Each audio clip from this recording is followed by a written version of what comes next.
Oh hey guys, this is Nethsor reporting in again for the analyses of some Blizzcon 2018 Global Finals matches.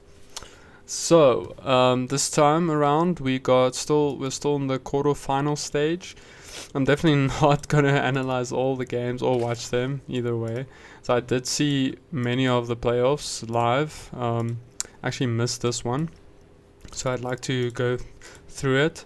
Um, and we shall see this game between Serral and Dark, and we shall see what stretch they pull off this time. Because PVZ, sorry, messing up my words here. ZVZ, the current batch at least, is quite interesting to watch. It's not too bad. I would argue and say that it's more entertaining to watch than TVT currently. But TVT is still evolving, sort of. It's still got its very cookie cutter builds and compositions against one another. But yeah, ZVZ not far from it. But at least we got some interesting dynamics now and again, especially with the Ling Bane fights and whether or not the one player is gonna do an aggressive Ling attack against the third base. Which one is gonna maybe go mutas, and the other one will capitalize by attacking quickly with roaches and ravages. Anyway, so interesting stuff such as this, the very early third. This is also becoming very common, albeit this is without pull first. So see, that's why I say ZVZ is still quite interesting because we've got a variety of openings. They all essentially come down to getting Lings and Banes early on at least, but the diversity is awesome to see. So yeah, we got Dark going for the very early third before pull, then getting his pull, and then of course getting the extractor so he can get up his gas for the speed upgrade. Now, just adding to this build quickly, the reason he's doing it is because he's probably expecting Serral to play very standards. Serral has been known to be very, well, he's mechanically very strong. I'm not too sure about his playstyle many years ago, but currently he's definitely quite, he's got his standard kind of builds that he does, and I think Dark Dark actually studied him quite well, so he should have been prepared for this matchup very well. So you see, so yeah, just to add to, in effect, that means that Dark is pretty sure that Serral's not going to go for for early pull timing and just pushing with Lings, so you could just safely go 3-hatch, and even then it's still quite possible to maybe defend. I'm not too sure though. I haven't seen it in a high level game just yet. The 3-hatch versus defending versus a very early pull timing. I've just seen it in one of my games, and of course that has no merit in this type of level. Anyway, so both players getting Baning Nest at pretty much the same time, and just moving out with Lings for Serral. Dark doing the same. He's just checking around, bringing his queen to that third base. He's got 3 queens up. Just looking at units though, we got 2 queens for Serral. He's building a third now, so that's good. Third one is gonna obviously go to the third base, but I'm just interested to see, especially in this meta, what the players are gonna go for. Are they gonna go Ling Bane heavy versus one another, or is it just gonna be defensively Ling Bane and the queen count? Because I suspect queens aren't that important in this matchup, in the sense that you don't really get more queens than you have bases, such as in the other matchups. So Serral scouted a few Lings moving around, and he does know there's a Baning Nest. He did. Oh, screw that. Sorry, just rewinding there. Let's just go forward again. Okay, so he did see Baning Nest, and I just wanted to press vision. Okay, so he did see the main as well of Dark. So he's just defending as well. He's just making a few Lings. What does the production look like? He's making a few Lings here and there, getting +1 melee attack, which is interesting. Roach Horn going down for Dark. This is usually the stage where everybody does the same stuff after the Lingbane threats and stuff dissipate.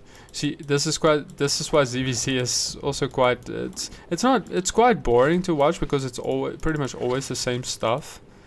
But on the other hand, it's so cool to watch. Like I said, like the different openings that they can do.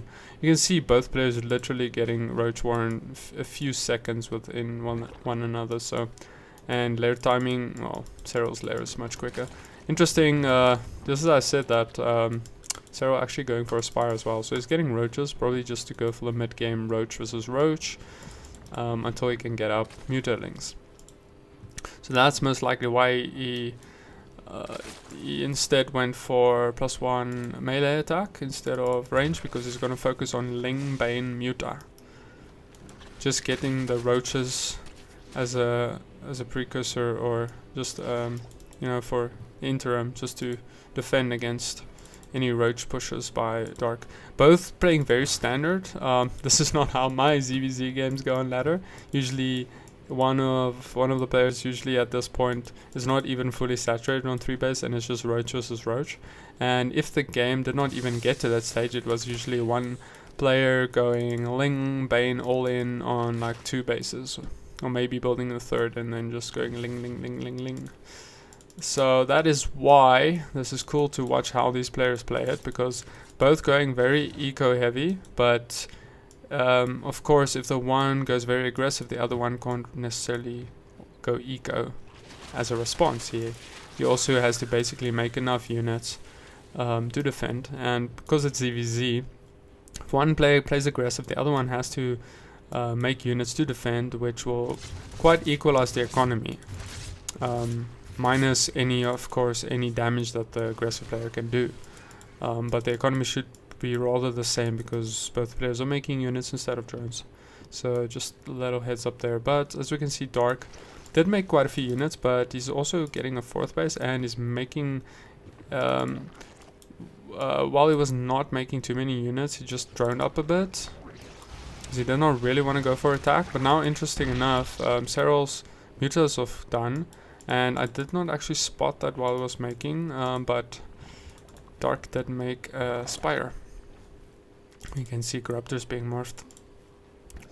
That's quite cool. I still don't see the Spire though. Where is that? It's not underneath an Overlord, is it? Wow, okay. Interesting. Why? Anyway, so he's making Corruptors. They're gonna defend against the Mutas. There it is. It's a sneaky Spire. You see, that's why I'm glad I'm watching this matchup, because ZVZs are typically Roach versus Roach, or one player frantically building up to Mutas so that he can at least get them out before the other player Roach all-ins him. The Roach all-in will typically win, but if the defending player can stall enough, you can get Mutas out and then do decent enough. As long as the Roaches don't do enough damage, then the Mutas, of course, can kill off any Roaches that are stray on the map, and the Mutas give you more map control than Roaches, of course.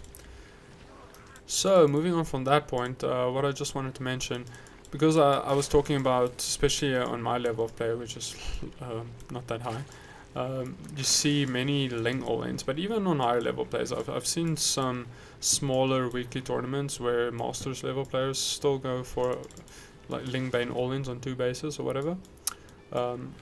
But yeah, but this is just smart. Both of these players just using their buildings to their advantage, creating small choke points with their buildings at their naturals. Basically the same type of wall off, which is very smart, just to help defend against any potential all-ins.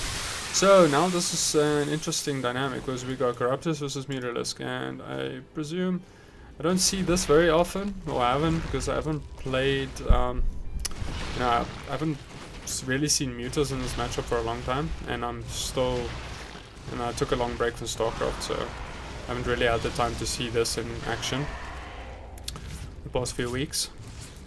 Since I've been back, but anyway, so Corruptors I think beat Mutas hands down. I mean, look at this. Raptors do, yeah, decently well. Remember, Mutalisks do, yeah, they do the glaive attacks, but Raptors have decent HP. And I believe more armor than, yeah. I'm not sure what, do Mutas do extra damage against light? I'm not sure. But anyway, so we got a huge Roach army for Dark, and it looks like he's just gonna overwhelm Serral. The Mutalisks do in fact kill off a few of these Corruptors, but they're not enough. They have to back away, and the Sling army has to retreat of Serral. It's not going to be enough to defend against Roaches. I mean, the Mutalisks can't attack the Roaches while the Corruptors are around. So this is an interesting composition by Dark. I think he studied this matchup very well, and I think I'm not sure if he actually scouted the Spire of... No, he did not scout the Spire.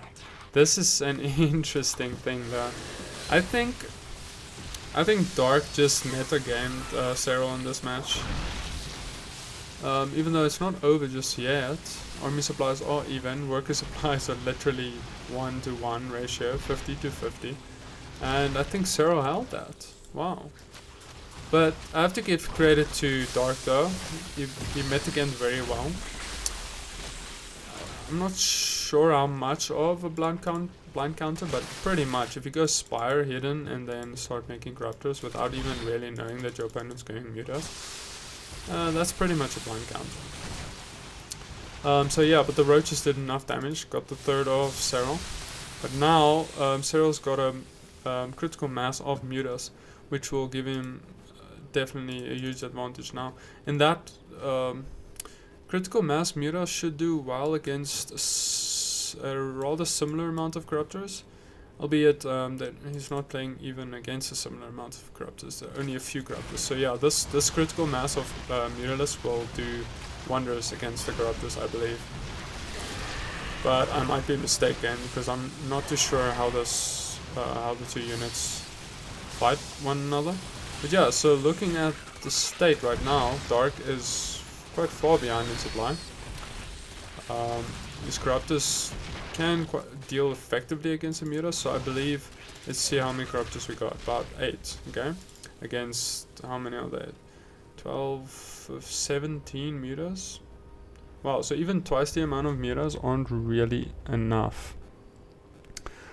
So yeah, so that answers our question. Corruptors are definitely stronger in Muta versus Corruptor. Looks like, at least. But there we got some transfusions. But it looks like Corruptors in lower numbers are better. But the ground army of Dark not looking too great. They also lost quite a few workers against the Zerglings of Serral. Serral's just retreating. Remember, the Mutas at least have good HP regen. I see there's the HP. Current HP at least. So 51, yeah, I see it's generating about 1 per second. Very good. Critical mass Mutas against the Corruptors. Actually now hunting them down. Because in this large amount of Mutas will definitely trade better. But the Corruptors aren't doing too bad either. But now I'm just wondering, what is Dark's endgame here? Dark is needs to catch up in economy. Serral's effectively sitting on 4 bases. Only 3. No, sorry. 1, 2. Yeah, 4 bases. But he's mining on 3.